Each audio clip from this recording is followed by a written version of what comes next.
खसरा और रुबैला के हवाले से मुहिम का जो आगाज़ कर लिया गया है, बड़ा अच्छा इनिशिएटिव लिया गया है। दूसरा, बहुत से लोग हैं खसरे के बारे में तो जानते हैं, रुबैला क्या बीमारी है उसके बारे में नहीं जानते। सबसे पहले हमें वो बता दें कि कितनी ख़तरनाक बीमारी है और ये किस तरह लाहक होती है। मीज़ल्स जिसको खसरा कहते हैं, इसी तरह जर्मन मीज़ल्स रुबैला कहती है। ओके। मीज़ल्स तो हम सब जानते हैं कि नज़ला ज़ुकाम, खांसी, बुखार, तेज़ बुखार, ठीक। और चौथे दिन पे बच्चों को दाने निकल आते हैं, रैश निकल आता है, फिर बच्चों को इतनी सख्त नज़ला ज़ुकाम, खांसी के बर्दाश्त करना मुश्किल हो जाता है। उसके बाद रैश के बाद 5 दिन के बाद सारे सिम्टम आहिस्ता आहिस्ता कम होने शुरू हो जाते हैं, ठीक और है। फिर बच्चे 90% बच्चे ठीक हो जाते हैं। ठीक है। अब रुबेला जो है, दिस इज़ है ये मीज़ल की किस्म ही, लेकिन उतनी ज़्यादा ख़तरनाक नहीं है जितनी या तंग करने वाली नहीं जितनी कि मीज़ल्स है।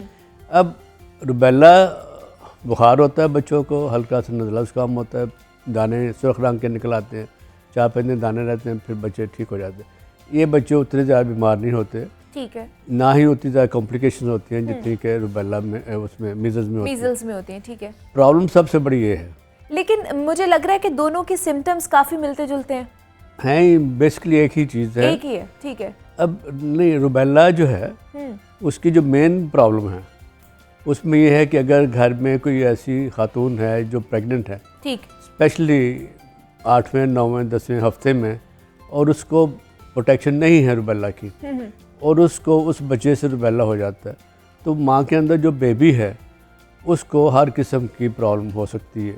ब्रेन की एंसेफलाइटिस हो जाता है, आँखों की कैटरेक्ट हो जाते हैं, हार्ट के सेप्टल डिफेक्ट हो जाते हैं, हार्ट की प्रॉब्लम हो जाती है, मसल्स की प्रॉब्लम हो जाती है, ब्लड की प्रॉब्लम, उनमें प्लेटलेट्स कम हो जाती है, ब्लीडिंग हो जाती है।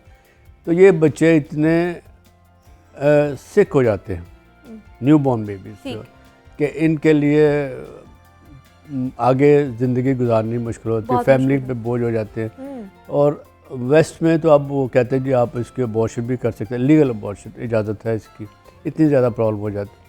तो this is the main complication, जिसको हम कहते हैं कंजेनिटल रुबेला सिंड्रोम।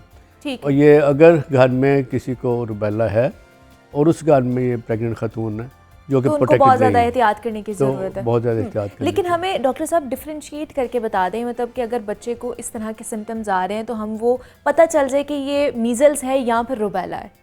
एक कॉमन चीज़ होगी या फिर एक डिफरेंट हो रहा होगा कहीं पर? अगर तो बच्चे को हाई फीवर के साथ नज़ला ज़ुकाम, खांसी और बहुत ज़्यादा प्रॉब्लम है, और उसके 3 दिन के बाद या चौथे दिन पे गर्दन के पीछे से रैश शुरू होता है, सुर्ख रंग का, और फिर सारे जिस्म पे फैल जाता है, और फिर रैश मिल जाता है और बच्चे टेरिबल सिक, बहुत ज़्यादा बीमार होते हैं। रुबेला में भी लो ग्रेड फीवर होता है, 100-101 हो जाता है, फिर उसके भी गर्दन के पीछे से हल्के हल्के सुर्ख रंग के दाने शुरू होते हैं, फिर चेहरे पे आते हैं, फिर जिस्म सारे पे फैल जाते हैं और 4-5 दिन रहते हैं, और फिर वो बच्चे सही हो जाते हैं। अब अगर सिंपल सा बच्चा बहुत ज़्यादा सिक नहीं नज़र आ रहा और लो ग्रेड फीवर के साथ उसको रैश निकल आता है, तो मोस्ट लाइकली ये रुबेला है। ठीक है। लेकिन अगर बच्चा बहुत सिक है, हाई फीवर है, 103-104 तक चल जाता है, मीज़ल्स की बहुत ज़्यादा कॉम्प्लिकेशन भी हैं, अगर टाइम हुआ तो बोल डिस्कस करें। ज़रूर। लेकिन रुबेला के साथ जो बच्चे को बहुत ज़्यादा प्रॉब्लम नहीं होती, ठीक है, मीज़ल्स के साथ बहुत ज़्यादा प्रॉब्लम होती है। और हमें बता दें कि अगर रुबेला की अभी बात करें तो वो काबिल इलाज है, मतलब उसकी मेडिकेशंस हैं? उसको हम प्रिवेंट कर सकते हैं। अच्छा। रुबेला वैक्सीन अवेलेबल है पिछले 20-25 साल से, और हम डॉक्टर्स जो हैं उनके पास होती है, गवर्नमेंट ने अब शुरू की है। अच्छा, पहले नहीं की गई थी? पहले गवर्नमेंट की तरफ से नहीं थी। ठीक है।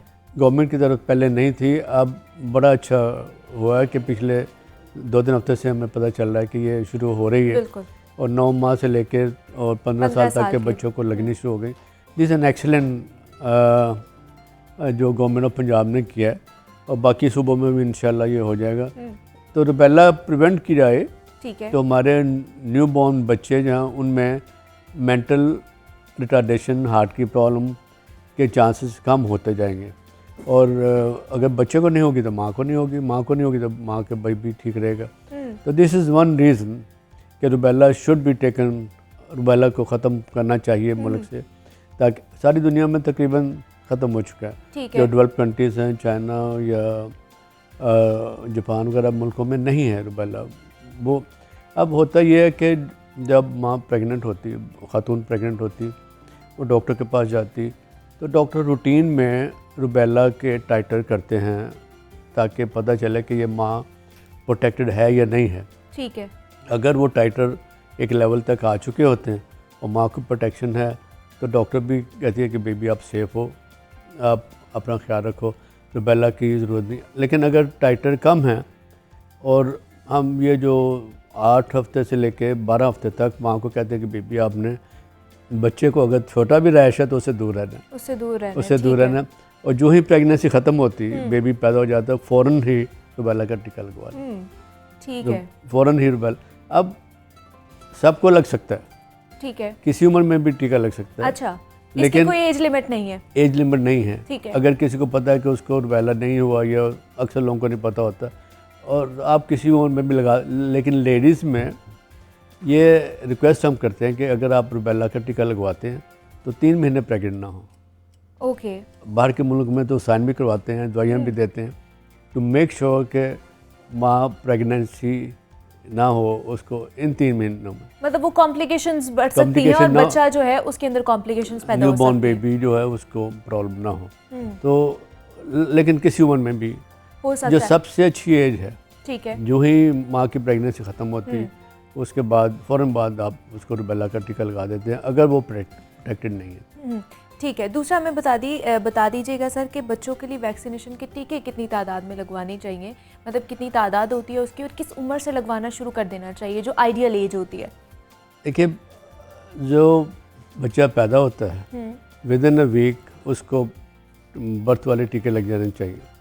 उसमें BCG है जो टीबी के लिए होती है, और पोलियो के ड्रॉप्स होते हैं। ठीक है। फिर साथ ही अक्सर कंट्रीज़ में हेपेटाइटिस बी का टीका भी लगाया, या यहाँ पे काला कहते हैं हम, तो हेपेटाइटिस बी का भी टीका उनको लगना चाहिए।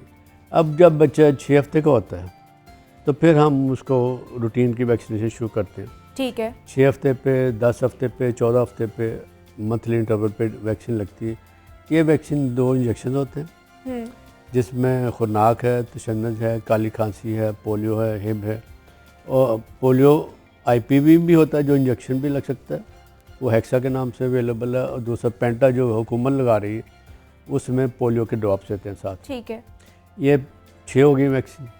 साथ में हम निमोनिया का टीका लगाते हैं, ये भी गवर्नमेंट की तरफ से लगता है। और फिर रोटा एक वायरस है जो कि डायरिया करता है बच्चों में, उसके कतरे पिलाए जाते हैं। ये 6 हफ्ते पे और फिर 10 हफ्ते पे, और फिर 14 हफ्ते पे रोटा नहीं दिया जाता, लेकिन बाकी वैक्सीन उसको दी जाती है। अब ये बच्चा बहुत सारी, ये खुरनाक किलर है, गले में गिल्ट बन जाती है झिल्ली सी, और बच्चे की सांस रुक जाती है, और फिर हार्ट पे भी असर करता है। लेकिन आजकल हम नहीं देखते, इसलिए कि बच्चों को वैक्सीनेशन नहीं लगवाई जाती, इसी लेकिन तरह फिर भी बहुत tetanus ज़्यादा है। ज़रूरी है वैक्सीनेशन लगवाना, बहुत ताकि ज़्यादा न्यूबॉर्न बेबी से ही शुरू हो जाना चाहिए, ताकि वो जैसे जैसे ग्रो कर रहा है तो वो मुख्तलिफ बीमारियों से बच सके। दूसरा सर, एक बहुत ज़्यादा कॉमन ये सवाल किया जाता है कि वैक्सीनेशन बच्चों को करवाई कहाँ से जाए, सरकारी हॉस्पिटल से या फिर प्राइवेट हॉस्पिटल से? हमें इन दोनों में बता दें, क्या दोनों की वैक्सीनेशन में कोई फ़र्क होता है, क्वालिटी में फ़र्क होता है? देखिए, पाकिस्तान जैसे मुल्क में, मैं खुद पीडियाट्रिशियन हूँ, वो पिछले कुछ 40 साल से प्रैक्टिस कर रहा हूँ, तो हम तो यही एडवाइस करते हैं भाईजान, आप सरकारी सेंटर बने हुए हैं हर गली में, हर मोहल्ले में, ठीक है। वहाँ से अब इतना इजी हो गया है कि वो आपको कार्ड भी बना देते हैं, वैक्सीन भी लगाते हैं, अगली डेट भी दे देते हैं, और आप सिर्फ जाना है वहाँ पे और वैक्सीन आपको लग, इट्स ऑल फ्री। लेकिन अगर वो डॉक्टर से लगवाते हैं, प्राइवेट लगवाते हैं, इट्स वेरी कॉस्टली। अब चेंज है थोड़ी सी, जो टीका है जिसको DTP हम लगाते हैं, डिप्थीरिया, टेटनस और पर्टसिस। ठीक है। पर्टसिस जो है ना, काली खांसी होती है। ओके। काली खांसी में जो सरकारी टीका लगता है DTP वाला, उसमें बुखार भी हो जाता है, सूजन भी हो जाती है, और कुछ बच्चों को प्रॉब्लम 1 in 70,000 ब्रेन की इन्फेक्शन भी हो सकती है। ये वैक्सीन अब चेंज होकर DTAP बन गई है, सेलुलर पर्टसिस कहलाती है वो। उसमें चेंज ये किया उन्होंने कि जो एक्चुअल जरासीम था उसको काट के छोटा करके, तो उसकी इस तरह की है कि सेल नहीं आता उसमें वैक्सीन में, उससे बच्चों को बुखार बहुत कम होता है, अक्सर को नहीं भी होता, और सूजन भी नहीं होती, और वो जो ब्रेन की इन्फेक्शन हो जाने का ख़तरा होता था वो भी नहीं होता। तो ये but these are costly vaccine. ठीक है,